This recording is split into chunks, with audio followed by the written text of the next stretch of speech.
This episode of Soul Foodie Supper Club brings the kitchen to the beach for a unique meal that only Jolene Nelson could prepare.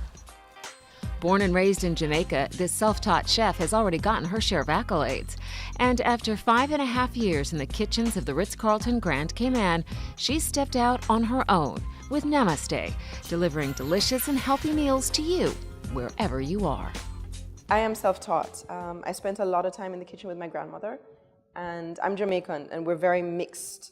My grandmother is a little Indian, a little Chinese, a little black, so her food is the same.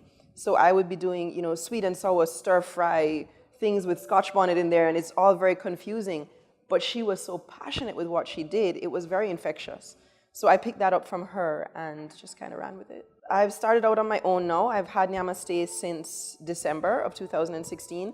But prior to that, I was with the Ritz-Carlton for almost 6 years.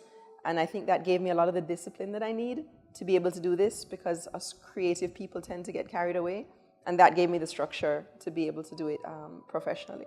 Cooking is an art. It's what you feel, and that comes out into your food. If you feel differently today, the exact same dish is going to come out differently, because your hand's going to be a little heavier with something or a little bit lighter, and you're going to get a different result every single time. So it's very expressive.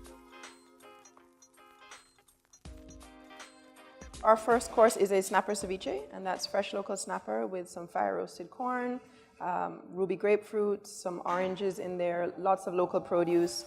So it's a real celebration of land and sea for Cayman. So it's one of my favorite dishes. Then after that, we have our coconut corn chowder, and that's roasted coconut and roasted corn, and that's going to be served with a little bit of local crab as well. And our third course is an eggplant, and that's going to be roasted and then stuffed with quinoa, baby tomatoes, sugar snap peas. So that one's for my vegan clients. I have a lot of vegans, and they're very interested in making sure that I always have a course that's entirely vegan friendly, so that's theirs. And then our final course is a coconut crusted snapper, and that's going to be served with a cauliflower and apple puree. And then we have dessert, who is by one of my dear friends and colleagues, who is Brittany Seymour, and she is Le Petit Pâtissier, and she has coconut macaroons, her secret, her coconut bowls, and those are gorgeous. You have to see them in person. I think this is how food is meant to be. It's meant to be a connection between what you're eating and the person preparing it and you yourself. So it's great for me coming from a restaurant background where you don't get that interaction and it's not a personal experience. So for now, doing this enables me to really connect with people, and more so with the food, because I know the audience I'm doing it for. So I kind of pay attention a little bit more. So it's great, it really is. We get one shot, right? There's no reset buttons, there's no second go round, this is it.